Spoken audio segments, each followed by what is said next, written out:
তোমাকে ছাড়া এই 2 মাস আমি অনেক কষ্ট পেয়েছি, অনেক কেঁদেছি তোমার জন্য। তোমার কিছু হয়ে গেলে আমি মরে যেতাম। কি হলো, তুমি এরকম করছো কেন? ম্যাডাম, বলো।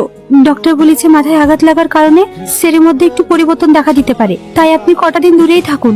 ঠিক আছে। দাদা, বল। যারা আপনাকে মারতে এসেছিল তাদের মধ্যে একজনকে পাওয়া গেছে। কে পাঠিয়েছিল তোদেরকে? এইভাবে চুপচাপ বসে থাকলে হবে না রোহন। যাদের যাদের সন্দেহ হয় আমি তাদের সবাইকে তুলে আনাচ্ছি। না না, এভাবে মাথা গরম করলে হবে না, সামনে ইলেকশন। কিন্তু ওরা তো আরো সাহস পেয়ে যাবে। ছেড়ে দাও। আমি একটু বেরোলাম, ঘন্টাখানিক পর ফিরবো। কোথায় যাচ্ছ? তোমার জন্য কিছু না হয় তাই বাচ্চাদের খাওয়ানোর জন্য মানত করেছিলাম, এখন অনাথ আশ্রমে যাচ্ছি। ও, ওই সূর্য, তোর ভাবিকে নিয়ে যা। না না, কাউকে যেতে হবে না, আমি একাই চলে যাব। গাড়ি আমি চালিয়ে যাচ্ছি ভাবে। না থাক, আমি ড্রাইভ করতে পারবো। এবারে একার জন্য মিস না হয়, যেভাবে হোক গ্রহণকে শেষ করতে হবে। এমএলএ হওয়ার পরে তুমি কথা রাখবে তো? হ্যাঁ রাখবো। এমএলএ হওয়ার পর অর্ধেক রাজত্ব তোমার, অর্ধেক আমার। ঠিক আছে। Deal final. হ্যাপি বার্থডে জান। Thank you so much. এইবার কেকটা কাটো।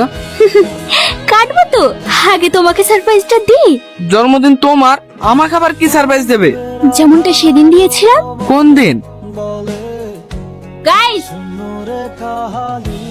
তার মানে তোমরা। হ্যাঁ, তুমি ঠিকই ধরেছো।